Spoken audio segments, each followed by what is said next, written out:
Welcome to the Terrible Podcast with your hosts from SteelersDepot.com, where you can find all your latest and greatest Steelers news. It's Dave Bryan and Alex Kozora, always lit, talking Steelers. And now, here's Dave and Alex.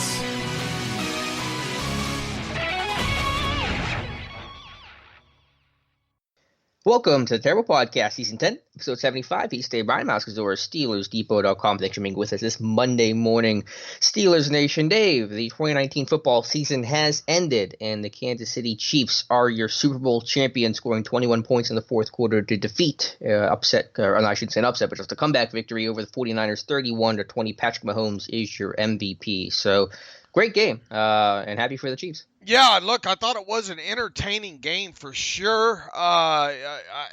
For three and a half quarters, it went kind of the way I think I had it in my head, maybe, because I had 24-22 49ers winning this thing. I thought that their defense would play well enough and that their offense would do just enough to maybe, convert, some points off of turnovers or something along those lines there.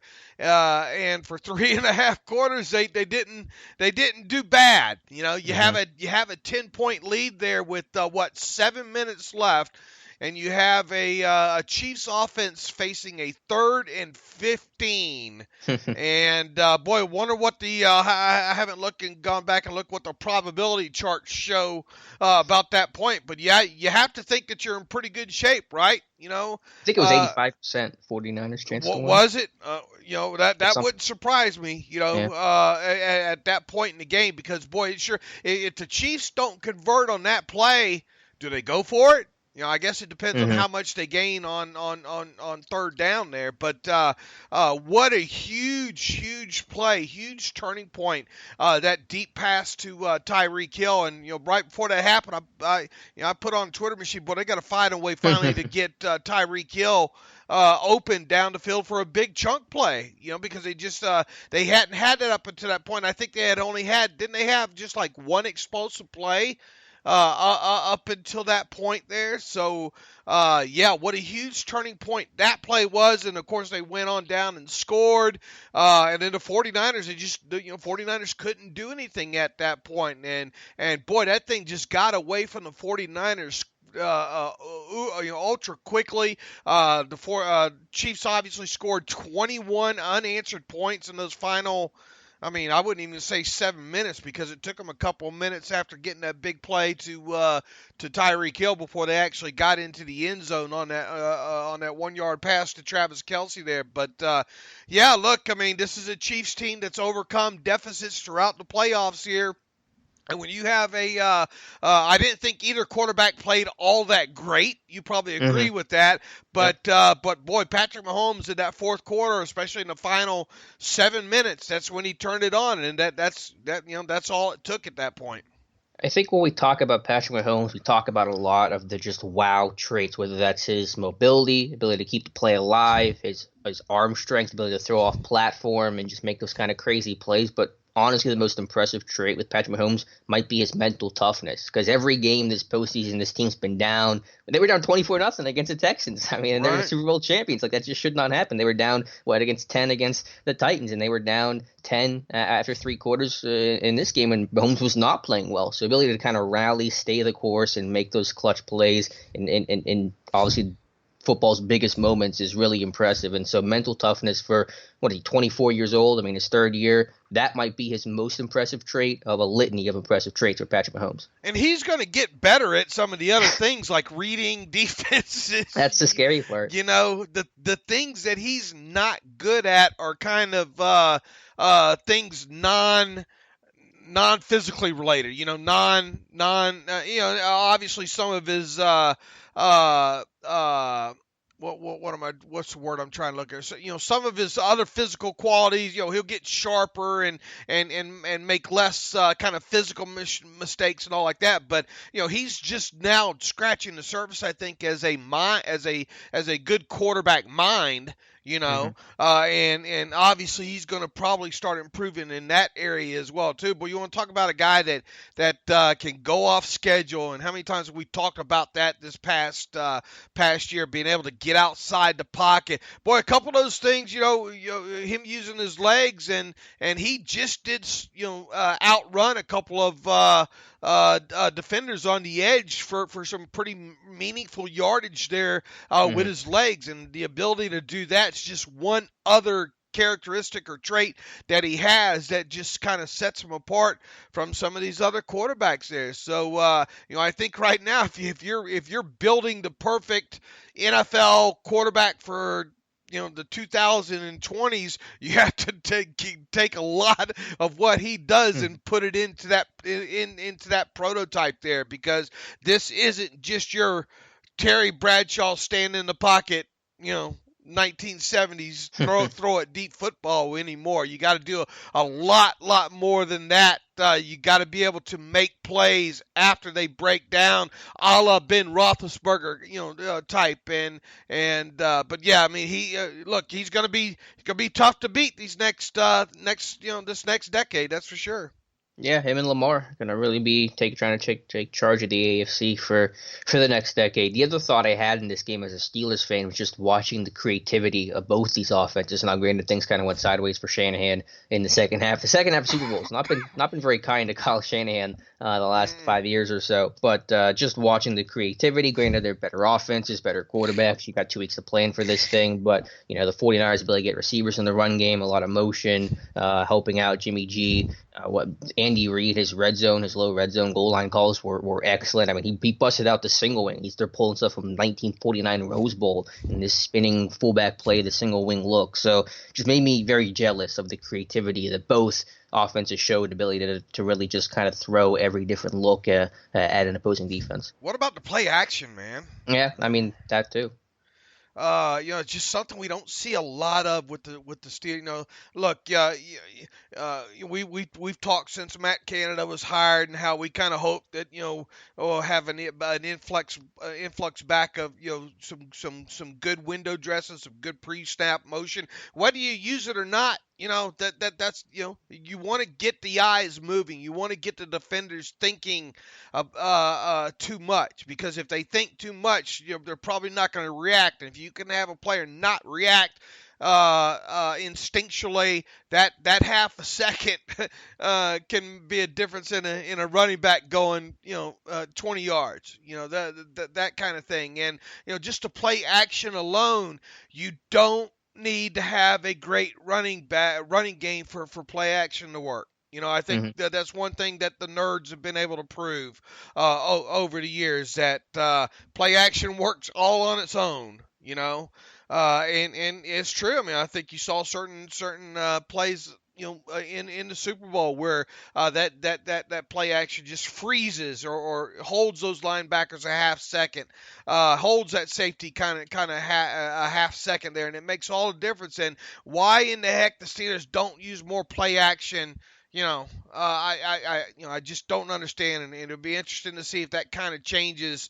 In Matt Canada, and of course with Ben coming back. And look, Ben's been great over the years with play action. It's just weird that it's a conversation that we seem to have had now for 3 going on 4 seasons now. Yeah, I think Pittsburgh's been last in play action use at least the last 2 years. I think they're around 12%, whereas league average is around 25% of the time. I think those are rough numbers anyway. Yeah, I mean, play action, the defenders aren't thinking, on the snap, oh, well, the run game isn't very good. They're only averaging 2.4 yards per carry. Okay, we're not going to respect the run. They're reading key. So if you're getting a low hat read from the offensive line, it's being sold. Play action is going to be effective regardless of how effective your running game has been up to that point. You're just baiting the defender and giving them a false key. So that's the way to win. Now, I will say, obviously, for the Steelers this year, much was quarterback play, all the turmoil. I've given all the caveats for Randy Fichtner in the context of appropriately. It was difficult to do some of those things you could do with Patrick Mahomes and you could with, say, Duck Hodges or Mason Rudolph. But I would contend that when you have a young quarterback that's struggling and isn't going to win just based on his talent alone, it's more important to have the creativity and to throw those different wrinkles in to help out your quarterback and give your offense schematically every advantage, because you're not going to have the talent advantage when it comes to your quarterback play. Duck Hodges is not going to make plays in a vacuum on his own. Same with Mason Rudolph this year. So I think it was actually more important to show that creativity and really test what you can do as an offense, because that was how you were going to win as an offense this year, was with scheme, not just pure talent. And the Steelers didn't really have either of that this season. Well, but to kind of defend them a little bit, and we talked a little bit, I think, to Charlie Batcher. How much can you put in, along the way? Sure, it's a challenge. That's the biggest challenge here. Yes, that we should have seen more of it, but if it's not put in initially, if Ben's sitting there rubber stamp veto and said, no, I don't want this, and if that kind of stuff doesn't get put in right in the early of the off season there, it's hard to get that stuff put in as the season goes on, because your practices are only so long. Not saying that you don't see wrinkles put in here and there depending on opponent throughout, game planning and all like that. But I'm just talking as a whole there, that kind of stuff needs to get sorted out a lot earlier, before the season starts. And I think you would agree with that.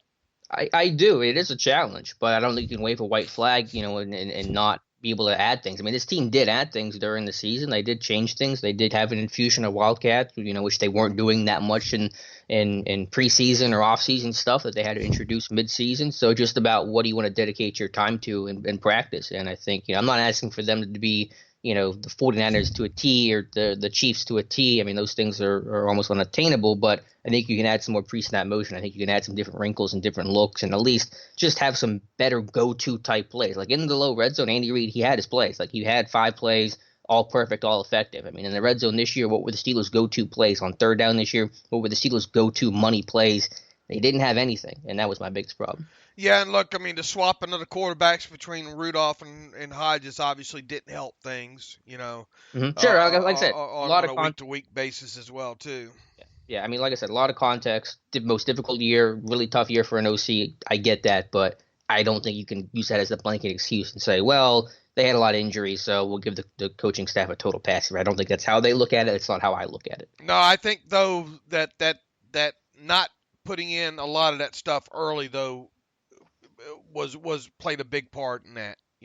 Yeah, I mean, once again, I think you make it sound a lot easier than what it is to put in a lot of that stuff within a week's time.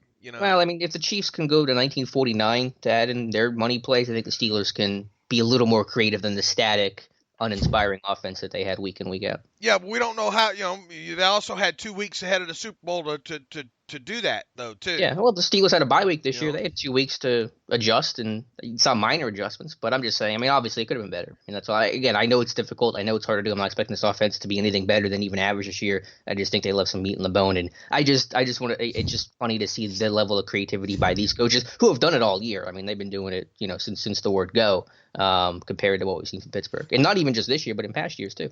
Right. Well, look. I mean, Shanahan's forever been known as one of the most creative minds, in the NFL, and Andy Reid's done a good job, as old of a coach as he is, of staying in the now. Yeah. And morphing along with his play call. I mean, nobody's going. Make no mistake about it. And people are going. If you talk about top play callers in the league, Andy Reid's always been up there. Yeah. Yeah, so let me ask you this, and this might make some injuries mad. Who's a better head coach in their career, Andy Reid or Bill Cowher or Mike Tomlin? Well, you saw the stat, I think, at some point last night, is he's gone the longest without winning. Became the over Cowher. It took the longest time to get a Super Bowl. Mm-hmm. But on top of it too, he's had the most consistent How many losing seasons has Andy Reid had in all of his tenure as a head coach? Like 2 or 3? I believe it's 3. I think I saw that tweet. And I mean that says a lot as well too. But I mean, you're judged by,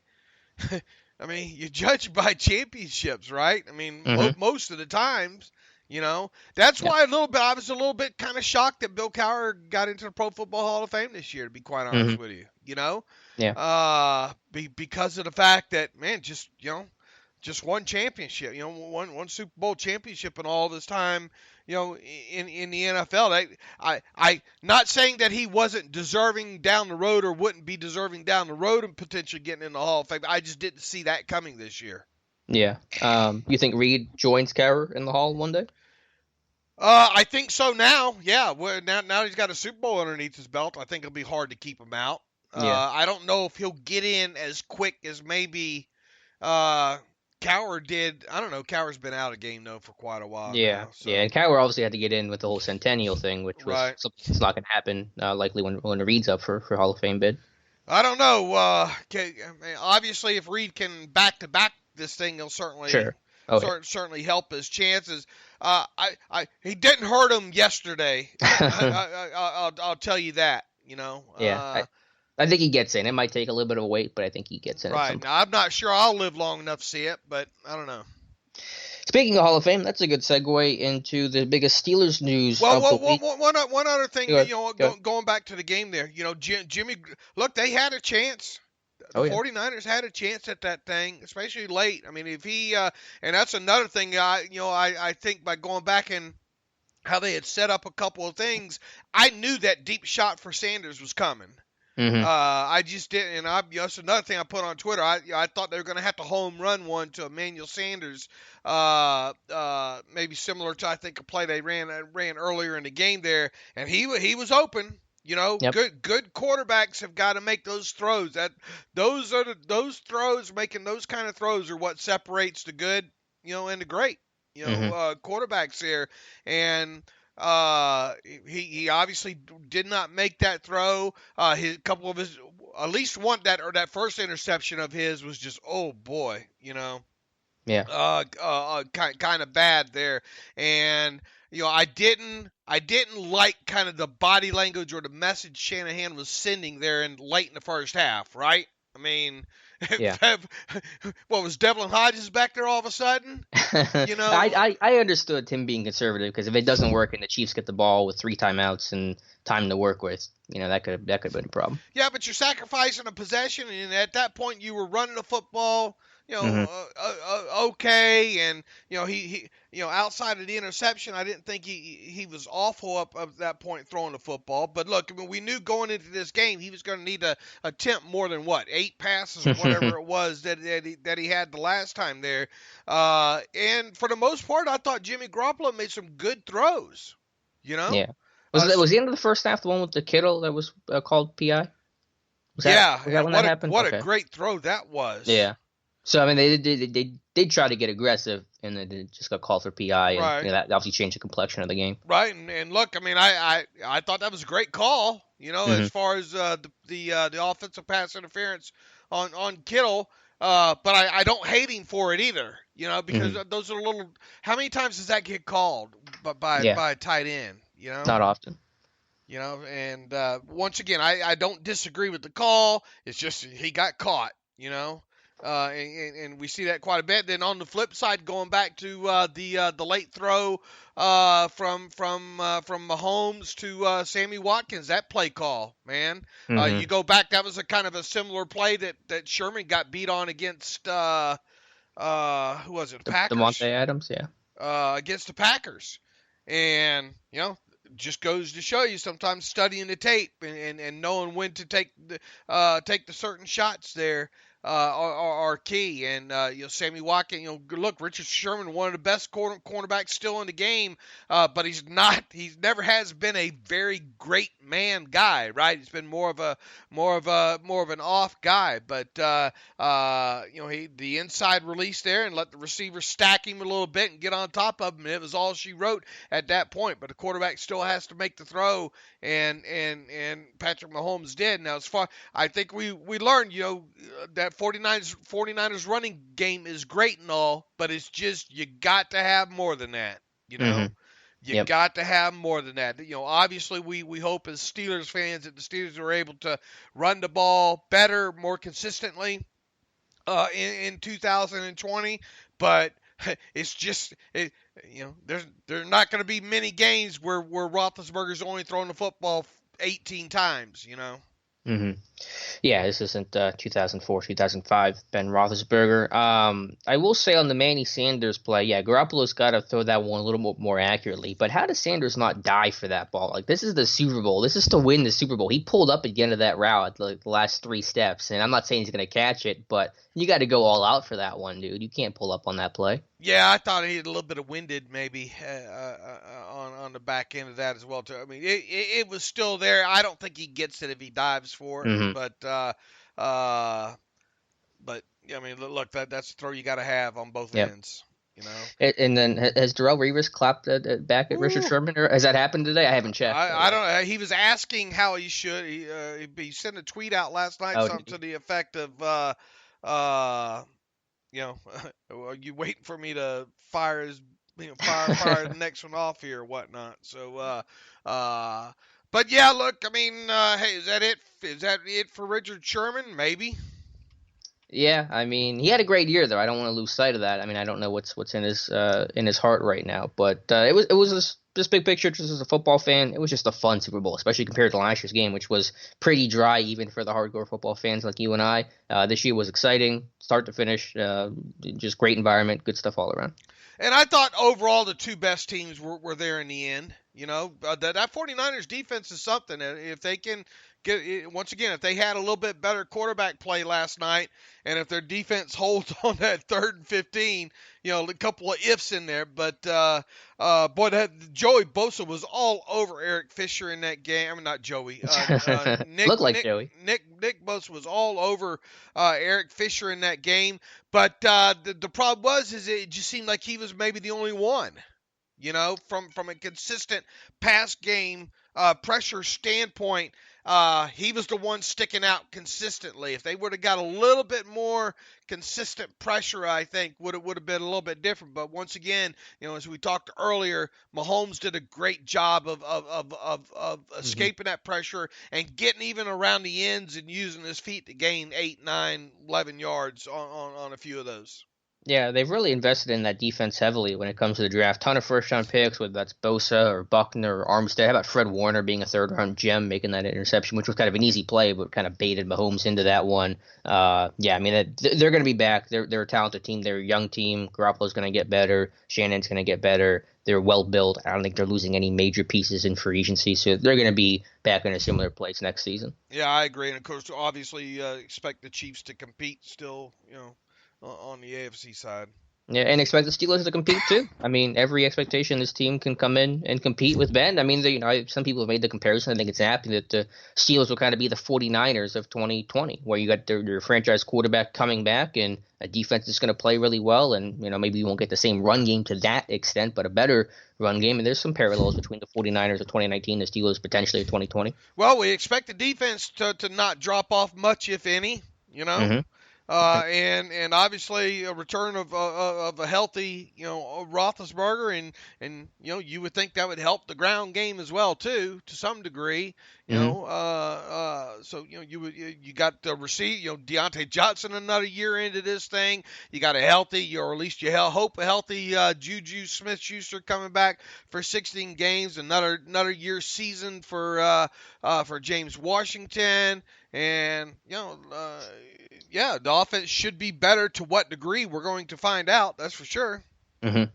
All right, Dave. We talked about Andy Reid earlier and his Hall of Fame chances. And if he gets in the Hall someday, he'll have 5 new faces in Canton alongside with him. Some good, some bad for Steelers fans. Let's start with the good. Obviously, Troy Polamalu, first ballot Hall of Famer. Congrats to him. I thought he was a lock. I thought there was no chance he was not going to get in. Even the conversation that took to discuss Troy took like 13 minutes, which seemed 13 minutes too long, if you ask me. But regardless, Troy Polamalu, a Hall of Famer. And hats off to him and to see his reaction. And how humble he is in accepting football's highest honor just speaks of the character we knew that he's always had. Yeah, absolutely. I mean, I went into this weekend thinking, man, there's no way they don't put him in. You know, I'm going to save some of my soapbox here for the right time in this podcast. But look, I mean, you celebrate this guy's career. you go back, and I know I have done a lot of it the last couple of weeks, for sure, going back and looking at all of his interceptions, all the plays this guy made. I mean, not even turnover-related plays. This guy could go point A to point B from 20 yards off the line of scrimmage. I mean, just like a missile. His ability to kind of I don't want to say guess, calculated risk, and some of the things that he would do that led to turnovers or led to big plays. Just he was a game-changing player. He was a guy that quarterbacks will tell you we had to know. Even Tom Brady, released that short little statement. I think to the Steelers PR department here the last several weeks. Talking about you had to know where Troy Polamalu was on the field at all times, and if you wanted to find him, just look for the football a lot of times. There, I mean, when you look at the finalists at this year's class, there was absolutely Steelers bias aside or what have you. If you followed football at all during Troy Polamalu's career, there's no way that you don't put him in first ballot, in my opinion. Yeah, I mean, totally agree. I mean, just a guy that kind of showed me how good football players can really be. One of the first players I really remember watching and that closely and saying, wow, they can be this good, this dominant week in and week out, and that's who Troy was. So awesome to see the NFL community kind of, talk about him and share stories of what it was like to go against him, from quarterbacks to coaches, the Pat McAfee even talking about it.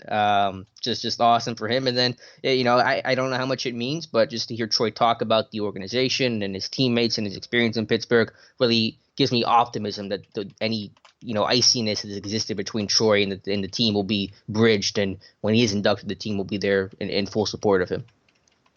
Yeah, look, I mean, I think he handled this all great. I thought the entire media week with him, I thought he gave some fantastic interviews on Radio Row and all. And at no point did I really think, this guy has, a lot of built-up animosity against the Steelers or anything. I think just, once his career was over, his career was over. He was ready to move on to the next, his life's work afterward, if you will, and that's what it is. I don't, at no point during the week did I think,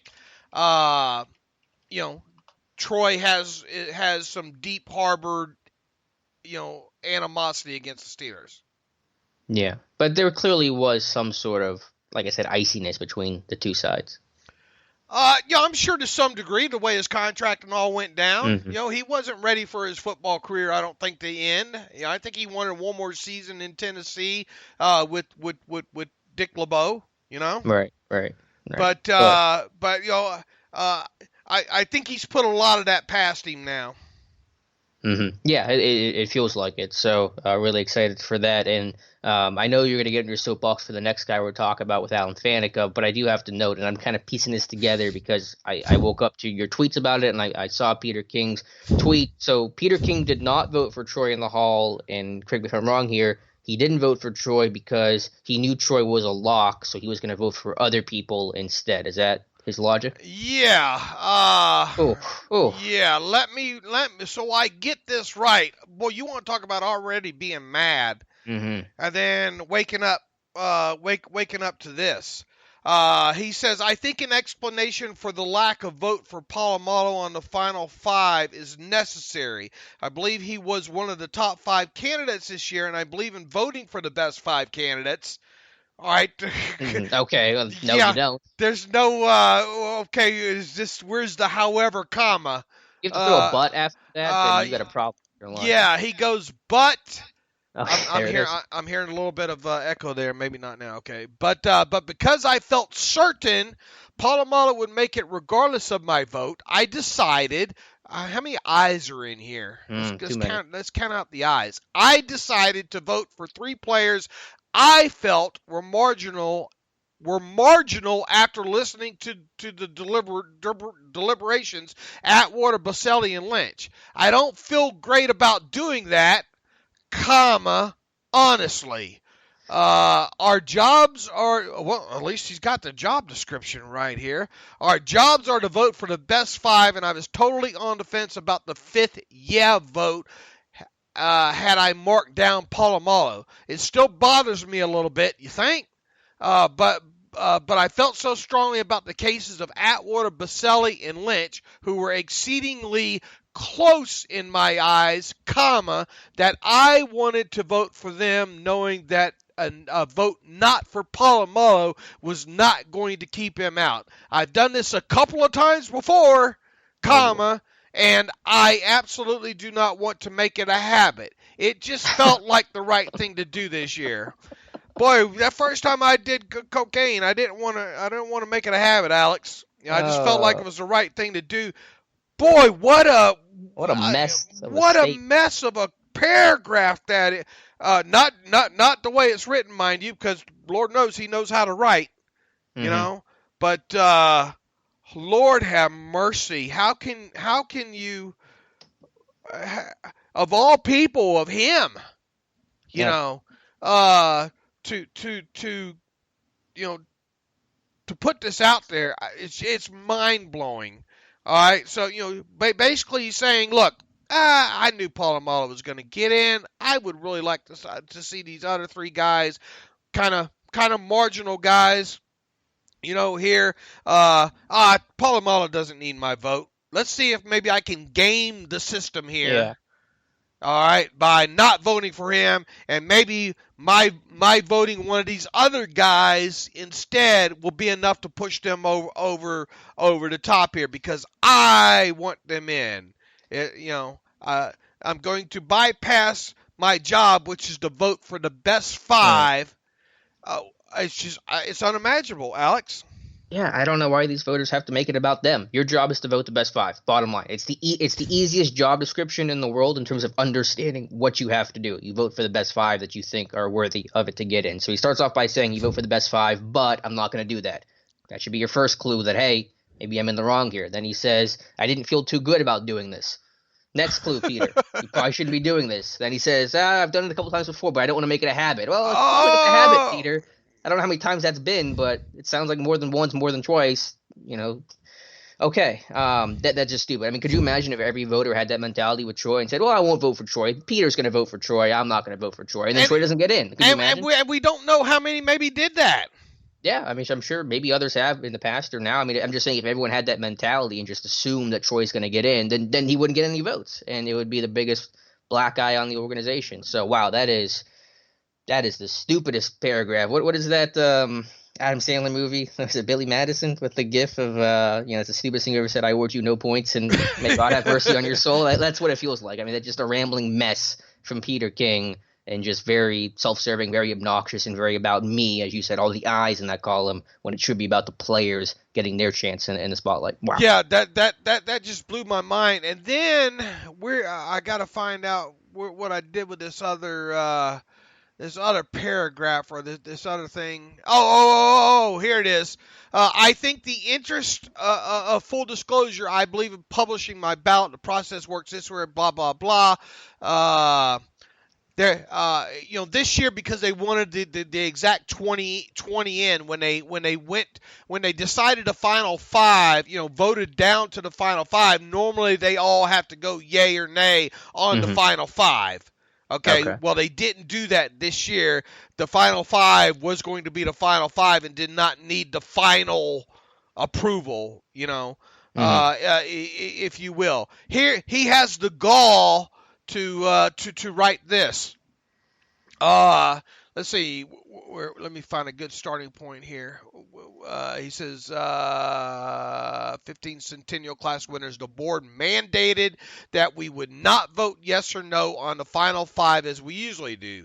That's the second exception to the rules made this year. First, the Centennial class was neither voted on by the regular selectors nor approved by the regular selectors, and now the 5 survivors didn't have to pass the final muster, as has been the case in the voting for years. Feels like too many asterisks are going to be in the books for the 2020 class.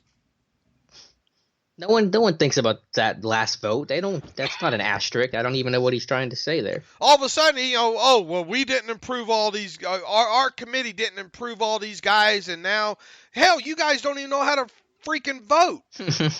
I don't know. Yeah, Peter King's not going to give the lecture after his logic with Troy. That's absurd. All right, that and then they have the times here listed for how long the discussions were on these people. Polamalu 13 minutes 9 seconds. That's about 13 minutes too long. Faneca had the shortest discussion time, 9:28. Wow. All right, now the part two of. Well, let's just say again, congrats to Troy before we get kind of angry here. Congrats to Troy, well deserved. Can't wait to see him in Shrine. Right, absolutely. At least they got that part of it right. And thank God they had the damn Centennial class, because I'm here to tell you, and I'm here to tell people listening, if they didn't have the Centennial class this year, Donnie Shell's probably never going to get in. Agreed. Right? Yep, 100% agree. So thank God they had that. Now, do I expect some Dion and all these guys now whining, saying every Joe Blow is being let in? Now, I'm not buying that either. I don't think. Not until I read what Peter King had to say here. But on top of, nobody's asking for a centennial class. You know why they call it a centennial class, Alex? It's a centennial year, 100 years. Yeah. It's not a centennial every 25 years. Right. Okay. Yeah. I don't think anybody's asking for that. All right. No. You know when I would expect the next centennial class to happen, Alex? 100 years from now, I'm betting. Yay! You're I'm a little quick on the draw. Yeah, look, no, I'm not going to slide anything past you on this Monday, am I? No, and that's how it should happen, because there are going to be guys that slip through the cracks. Mm-hmm. Okay? And, go ahead. Yeah, I was going to say, just for the record, I saw you tweet this out. Donnie Shell will be honored not on the traditional day in August, but in September in Canton, correct? That's when Shell will be officially enshrined? Yeah. And look, I understand how they have to divide these things up. Mm-hmm. Maybe they could have just made a mega weekend out of it. I don't know. But whatever they do, they shouldn't make these people feel like second-class right. members, Yeah. Regardless. Now, on to the Alan Faneca thing here. Thank goodness, the selection committee with the modern era choices got it right with Troy Polamalu, but their snubbing of Faneca for a fifth consecutive year to me is downright embarrassing, and it gets more embarrassing the more I read about this. Especially did Peter King putting one of those other guys, Hutchinson, on that list? How many other guys did that because maybe they thought Troy was luck, and that did that kind of shuffle Faneca down a little bit? Anyway, when you look at is there bias? Is there fatigue? I think we all agree that there is to some degree, and I think for the fact that Donnie Shell and Bill Cowher were already in. I think most and Peter King pretty much told us they all went into this thing thinking that Troy Polamalu was going to be a lock. I think that was enough for them. I think at that point a lot of them probably said, well, we got to do, Faneca becomes kind of an afterthought right now. If we can put someone else in to kind of, I think there was a bias there. Now, would I have thought that as much if, let's say, none of the other offensive linemen got in? I personally wouldn't have liked it. I'd probably still be complaining about it, but had none of the offensive linemen gotten in this time, I think I would have been able to swallow the medicine a little bit easier about Faneca not getting in. Now, Steve Hutchinson was the offensive lineman to get in. I don't want to make this about Steve Hutchinson not being deserving of the Pro Football Hall of Fame. I think Steve Hutchinson is Pro Football Hall of Fame worthy, and I think at some point he deserved to get in.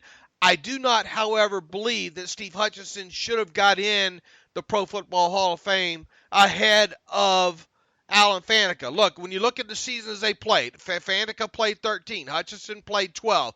Alan Faneca played in 206 out of a possible 208 games, Alex. Wow. Hutchinson, and one of them, that was a benching just in terms of a rest game, right? One of them was a Week 17 season finale in, 1999, I think.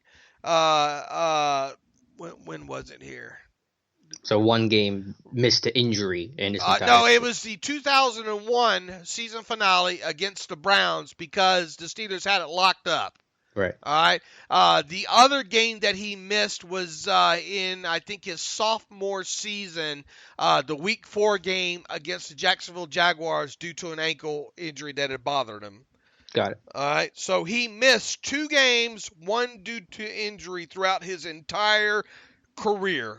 All right. And as an offensive lineman, that's pretty damn impressive. Hutchinson, on the other hand, in 12 seasons, what's 12 times 16? What's the max possible games he could have played? It is 192. He played 169. Now I know, like his second or third season, he went down with a broken leg or something. I know he missed that. And I know they missed some other games too. Look, I'm not knocking on that. I'm just putting the apples next to the apples here. Mm-hmm. All right, first team All Pros. Faneca had 6. Steve Hutchinson had 5. I've talked about this before. Alan Faneca would have had a 7th first-team All-Pro had he not made the move to left tackle and split time between left tackle and left guard, sometimes in games even, during that, 2003 season when they had those injuries on the offensive line there. If Alan Faneca selfishly says, no, I'm good. I'm staying at the left guard, he wins All-Pro that year. You know who won All-Pro for the first time in 2003? Who's that? Steve Hutchinson. Mm.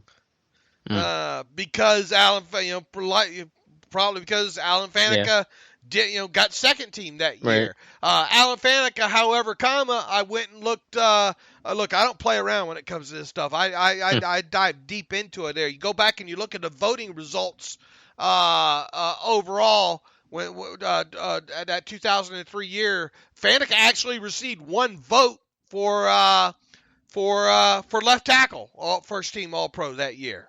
So look, if Faneca plays left guard that year, he has 1 more All Pro, and Hutchinson probably has 1 less. Pro Bowls, not that Pro Bowls are the end all do all, but hell, why do you even count them? For a lineman, they're important because there aren't many statistics you can use to measure their career. Right, and Faneca had 9, Hutchinson had 7 Super Bowl championships. Faneca had 1. Hutchinson had 0. Just so happened that Faneca's 1 came against Hutchinson's Seahawks as well there. With the key block that helped win that game. How iconic in Super Bowl history is that Willie Parker 75-yard touchdown run? Longest run. Is it still the longest run in football in Super Bowl history? I don't quite remember, but it was the longest run at the time. At the time it was. I don't know if it still stands or not. I think it does. I think so, but regardless, that's an iconic when you show 100 years from now when they show highlights of Super Bowl XL, that's going to be in it, and that run of course was sprung by Alan Faneca pulling there. You go through this thing top to bottom. Here, and then also throw in the fact that I wrote and talked about this earlier in the week here.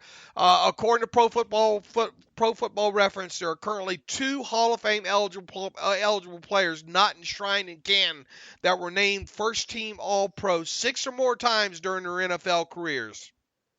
Only 2. And Faneca is one of those 2 players, with Jim Tyre of the Dallas Cowboys being the other one. And Tyre, as we discussed the other day, was the one who killed his wife and committed suicide in 1980. So that's probably a good explanation right there. How in the hell Faneca remains one of the eligible players with 6 or more first team All Pros not in the Pro Football Hall of Fame is just a head scratcher, man. It really is. And now, and Peter King also alludes to this in his Monday Morning Quarterback or whatever article that we just read from there, stating that next year you got Peyton Manning, Calvin Johnson, and who was the other one? I can't remember the other one. Those were the 2 names that I thought that jumped off the page. There's one other one that's first ballot guy that's going to probably get in as well too, and I can't. I need to find the name real quick because it'll drive me crazy if I don't there.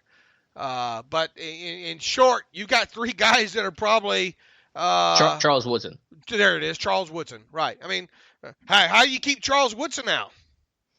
Yeah, I mean, obviously Manning's a lock. I think Calvin's a lock. I mean, I'm not as confident, I guess, with Manning. To me, Calvin Johnson's a no-brainer. Woodson's going to get in. So, yeah, there's 3 or 5 right there. He goes, my hope. Here's more of Peter King here.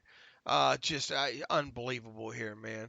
Loved it. I felt there were at least 12 or 13 worthy candidates. The max for entry in a year is 5 modern-era candidates. I believe all 3 offensive linemen on the list, Tony Boselli, Steve Hutchinson, and Alan Faneca, belong, as did all 4 safeties, Polamalu, Atwater, Lynch, Butler. My hope going into the meeting was 3 of those 7 players would make it, and 3 did. Who gives a living Yeah, you know what your hope is? And then he goes on, it would make it, and 3 did, because next year's first-time eligible players include some very strong ones: Peyton Manning, you think, Charles Woodson, Calvin Johnson. The players who didn't make it this year will face an uphill struggle with such a strong group next year. It's possible. But I will assume that Peter King is not voting for Peyton Manning next year, nor Calvin Johnson, nor Charles Woodson, because those guys are locks to get in, so I vote for him. Yeah, that's a great point. Yeah, don't vote for him, Peter. He better not vote for Peyton. Right. Can you imagine? By his internal logic, that's what he's supposed to do. And he goes on later in this article to say, I think Faneca get in the next 2 or 3 years. But you keep thinking that, then 2 or 3 more years from now, you're saying, well, I think Faneca will get in 2 or 3 more years from now. Kind of thing. And once again, this isn't about Steve Hutchinson, okay? Right. About him not being deserving. I think he is, but They'd been better served not put any of those offensive linemen in. It would have been a little bit easier to swallow. But for them to put Hutchinson in over Alan Faneca, it just blows my mind. I mean, and Steeler fandom, whatever aside, I think without a doubt, I think what you saw is the fatigue in action, because all of them already knew Polamalu was getting in. They didn't get to vote on whether or not Cow or Shell got in, so a few of them probably got their undies all bunched up because of that. So they're sitting there facing reality that they've already got 3 Steelers in, and I'll be damned, they're going to put a 4th one in under our watch. Mm-hmm. I mean, that's what I said Friday. That's why my prediction was Faneca was not going to get in and Hutchinson was going to get the nod because of the Steelers fatigue. Now, I believe that Faneca is more worthy of Hutchinson. I think both are worthy to be in the Hall. Congrats to Hutchinson. But I think Faneca is more worthy to get in, and he should have gotten in over Hutchinson. But I'm not surprised in this at the least. And you look at the discussion times, if that's any indication, Faneca was the least discussed player, 9.5 minutes? Right. And what was Hutchinson? Do you have those numbers still up? I mean, I guess it doesn't matter because he got in, but more than Faneca, the longer discussion. Yeah, I'll have to. And I know Boselli has the longest discussion at 36 minutes, which is an insane amount of time. So there was clearly, you could say by those numbers that Boselli was the closest to getting in. Faneca was quickly dismissed, probably because of the whole, they just went, 3 Steelers. Okay, let's not talk about Faneca anymore. So where does that leave Faneca in the future? Next year is going to be tough to get in. It's going to be tougher in the future. As Faneca, as the memory kind of fades on his play. This one could really hurt. This really was his best year maybe to get in. And now that is closed, it could be very tough for him to get in the next couple of years. I don't know what to read in about the longer times or not. I mean, I because the longer discussion time means they have a better chance. Is that the way you view it or no? Yeah, I view it as it was a more spirited debate, as in it was closer vote wise. Like if Fanek was going to talk about for 9.5 minutes, it feels like they pretty much dismissed him fairly quickly. Well, they've been talking about it for the last 5 years. Yeah, well, it just seems like they were just like, nope, we're not going to do Faneca this year. And Boselli's, just based on the time, feels like there had to have been a debate, because what are you talking about for 36 minutes with Tony Boselli? Yeah, it just it all stinks, man. Yeah, it does. I mean, I feel for Faneca. He should be in, but I'm not surprised. I said Friday, Faneca was not going to get in. Hutchinson was going to get in over him, and that's what happened. Here's the thing: you can constantly. You could say, okay, well, this was a year that he's supposed to get. Look, or you can say, he's going to get in the next year or two. These log jams, look, the line of logs coming down the river doesn't stop. Mm-hmm. Yeah. I mean, Joe, you're going to have Joe Thomas up in this thing here in a little bit, right? Right. And how the hell are you going to keep him out of this thing? You won't. He'll be in over Faneca. And guards already have it hard enough as it is, right? Mm-hmm. Absolutely. So are we going to be sitting here 2 or 3 years from now still wondering if Faneca is going to get in? This whole thing just stinks. I mean, I already knew it stunk going into it, but man, it really stinks now, especially and Peter King didn't help the smell on Monday morning. No, so congrats to Troy. Sorry for Faneca. Like Dave said, I think it's going to be tough to get that path in next year. The year after that, who knows? This was a really good opportunity to get in, and unfortunate that the too many Steelers, is a blessing and a curse. And unfortunately for Faneca, for this instance, it was the curse side of things. I think Bill Nunn will get in at some point. You do? I don't know. I think the Centennial class would have been his best route, and he wasn't particularly close to doing that. So I very much worry. Maybe a contributor role in the future, but I worry about that. Well, because I think that contributors are kind of looked on, having their own. We're going to have to put in at least a couple of these every year. Mm-hmm. I don't think there's a way. I will be absolutely shocked. I got to be careful choosing my words here when it comes to that after seeing what happened again this year.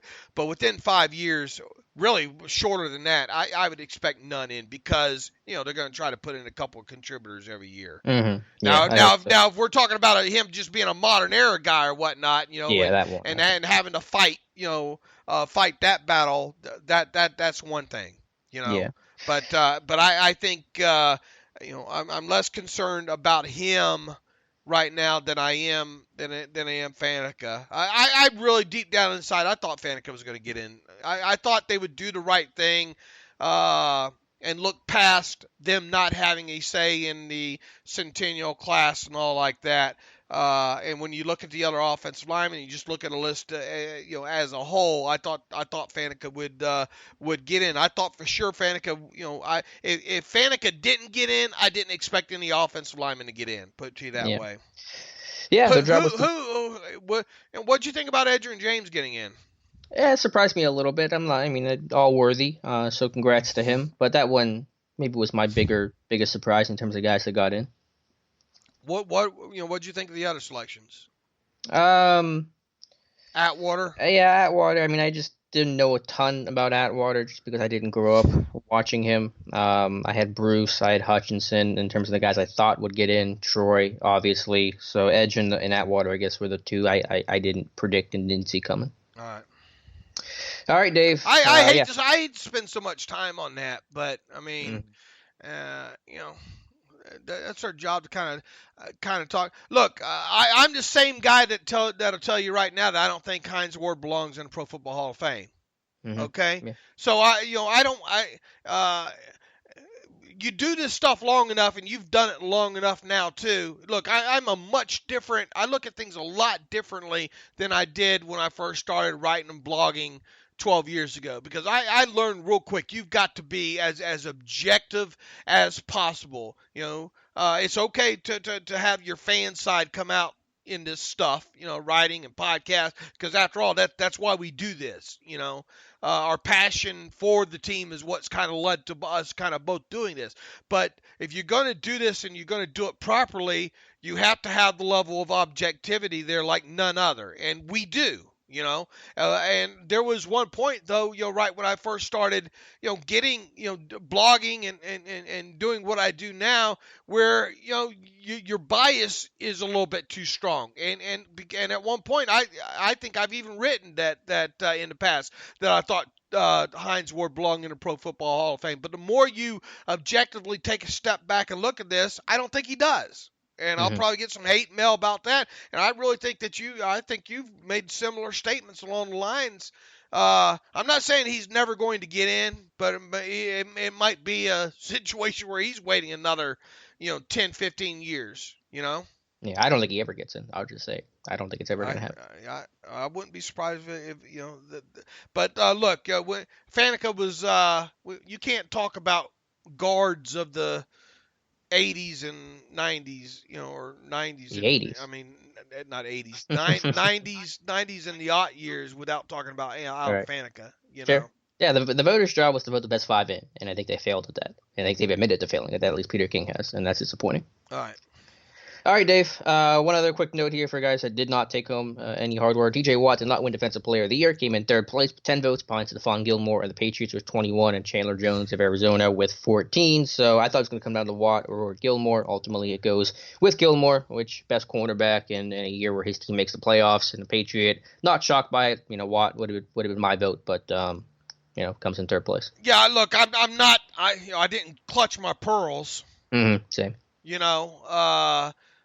And look, how many times has a non-playoff person, won that award, from a team not in the playoffs, Yeah, I don't know. I don't think very often, right?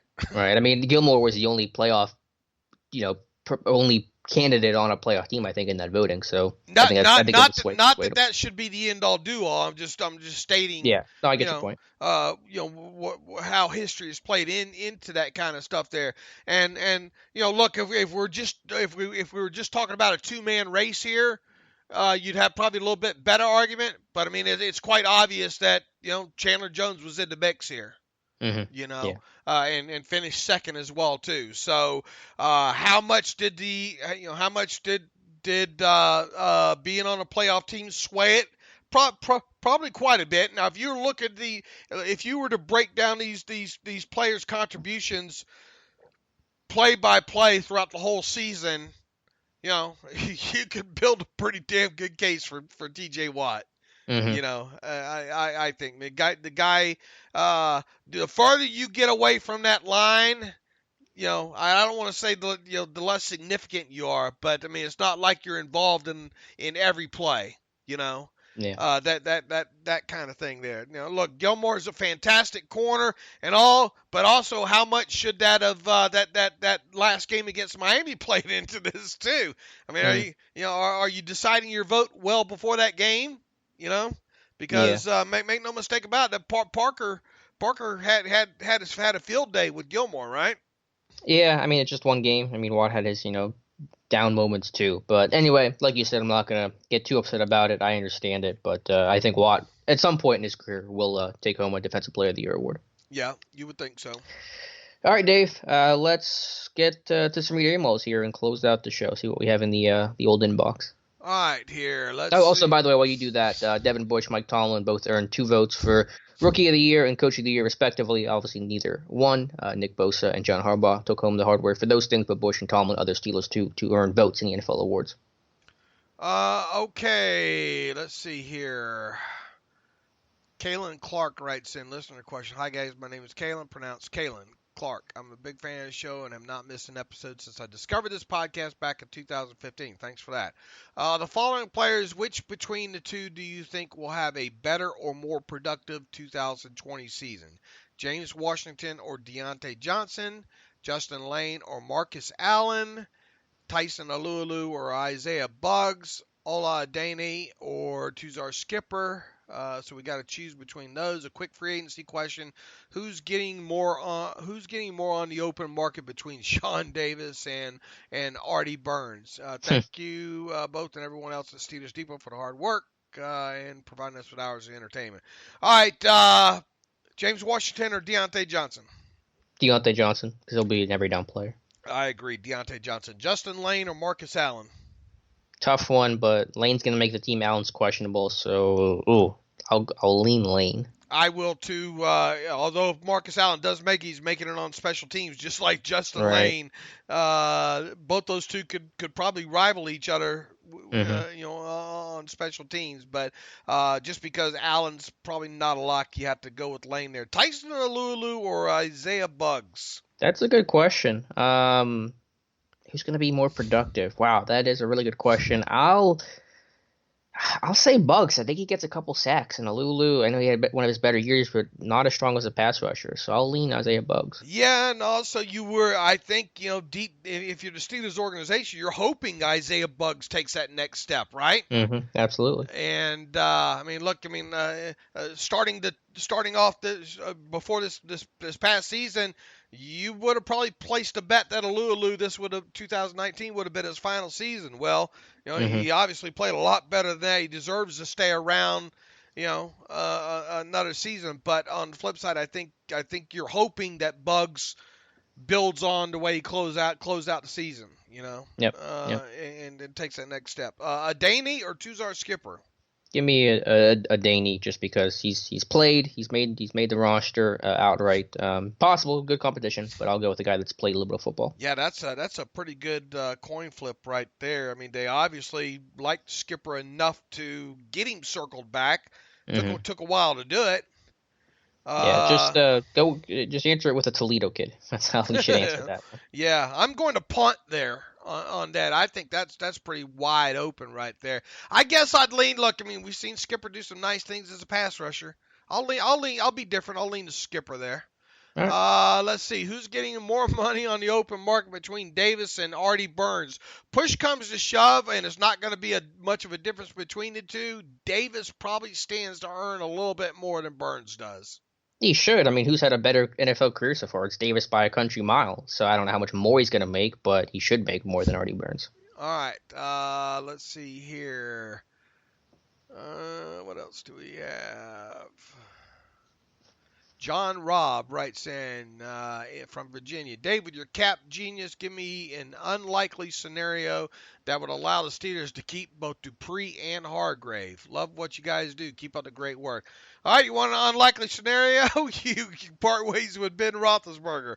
But even so, look, here's the problem that you're running into. Now, with the CBA, the current language in the CBA, would it be in the final year, teams can use both the franchise and the transition tag if they wanted to. All right? But whoever gets the transition tag, all right, let's say you give the franchise tag to Hargrave, okay, and you put the transition tag on Dupree, you're still open to yourself to lose whoever has the transition tag to the process because you would because odds are good that the offer sheet that either one of those players wearing the transition tag would wear, you're probably would not fit the Steelers' way of matching and doing business. If you get what I'm saying there, so even if you found a way to accommodate the tag amounts on both those players, because Lord knows you're not going to be able to sign both those players to long-term deals. At least you wouldn't think before the tag deadline there. You're still likely going to lose one of those guys, whichever one you gave the transition tag to. So, right. That's one of those. You wanted me to create an unlikely scenario. It's even hard to create an unlikely scenario based on the rules of the CBA and the tags. Understood. Let's see, what else do we have here? Oh, from Jeff Arbogast. Hey, guys, how do futures contracts work? How much do the players get paid? Are they fully guaranteed? Do they count against the cap? Also, would signing Bud to a long-term deal create a major issue to signing TJ next year as far as the cap is concerned? No offense, Alex, but The Bachelor will rot your brain. It is a female propaganda. It is female propaganda. Don't fall for it, man. Did you watch Saturday Night Live? Did you watch any of Saturday Night Live? I just watched the one sketch with J.J. Watt about the Madden one, which was really funny. Did you watch? Did you watch the one where I guess it's kind of a takeoff on The Bachelor, where they they had one with Watt in that one as well. Is that the one where the girls go over to the bench and said, "Do you have a second?" and they interrupted each other? Do they do that in the show? Yes, they do. Yeah. Okay, well, I'm surprised you haven't zeroed in on that sketch yet, because I'll look it up. they did one of those sketches as well. I thought actually Watt did a great. The Notre Dame sketch is absolutely fantastic, where the guys are turning in their jersey saying, he can have my the manager type. I forget Robbie instead of Rudy. Yeah. Yeah, that was actually pretty funny as well too. I thought J.J. Watt did a great job. Anyway, Jeff writes in about futures contracts. The reason they call them futures contracts is because they don't go into effect until the future. So you get these players signed immediately after the offseason. You want their contract to start at the start of the new league year. Okay, so that's A. Are they fully guaranteed? 99% of the time, no, they're not. And how much do the players get paid? Generally, those contracts are minimum contracts anyway. So minimum seasons here with those futures contracts as well. Do they count against the salary cap? Well, the rule of 51 gets started at the start of the new league year there. So if any of those players fall within the rule of 51, well, obviously they would count against the cap. Now, a lot of times, by the time the rule of 51 rule kicks in at the start of new league year, a lot of those, quite a few of those fall outside. It just depends on how, and a lot of those contracts are rookie amounts anyway. Because a lot of those guys don't have any full credited seasons at that point there. So no, they're not fully guaranteed unless unless specified. And I can't remember the last time I saw a futures contract guy guaranteed. Now those guys, how do those guys get paid? Look, they don't get any other game checks unless they make it to the season there. So in the meantime, they get the per diem and the workout bonus stuff throughout the off season. That's obviously how they're able to pay their bills and along those lines there. But they don't see it as any of that money unless they make the roster or practice squad after the final cut down day there.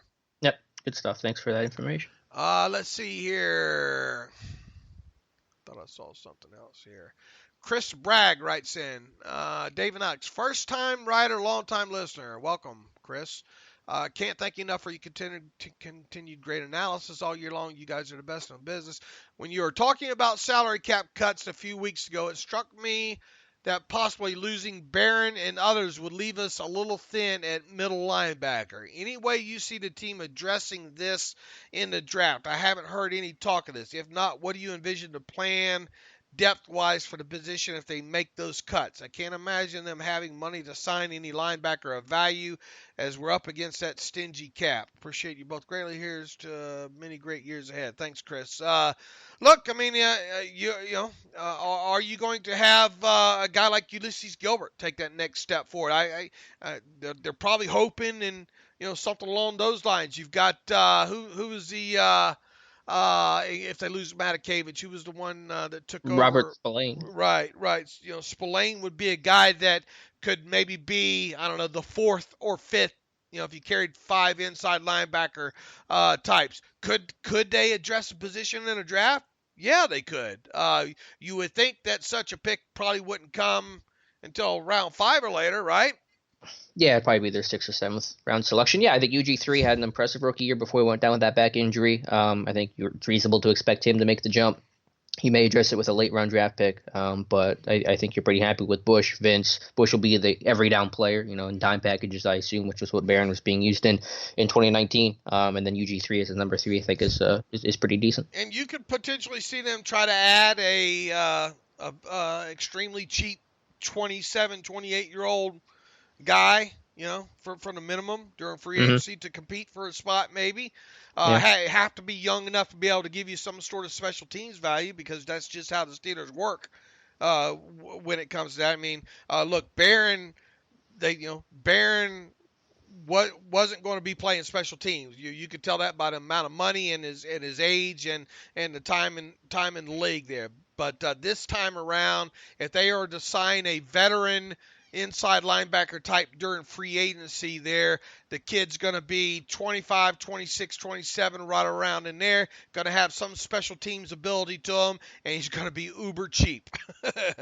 Yeah. That's the way that's going to work there. And look, I mean, we'll see what happens in the draft. I don't think you can totally rule it out.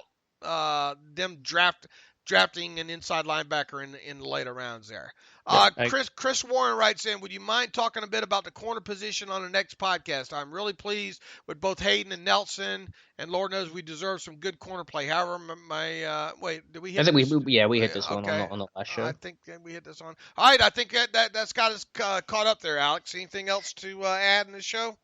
No, just a great football season. Obviously didn't end well for Pittsburgh, but excited to attack the offseason now that's officially underway league-wide. And, just going to be a great couple months leading up to free agency and especially the draft. All right, why don't you and I do a show Wednesday and a show Friday, and then I think, is that the next week that I'm out of town or no? I go out of town on, next week. So I think what we're going to do is this week we'll go Wednesday and Friday.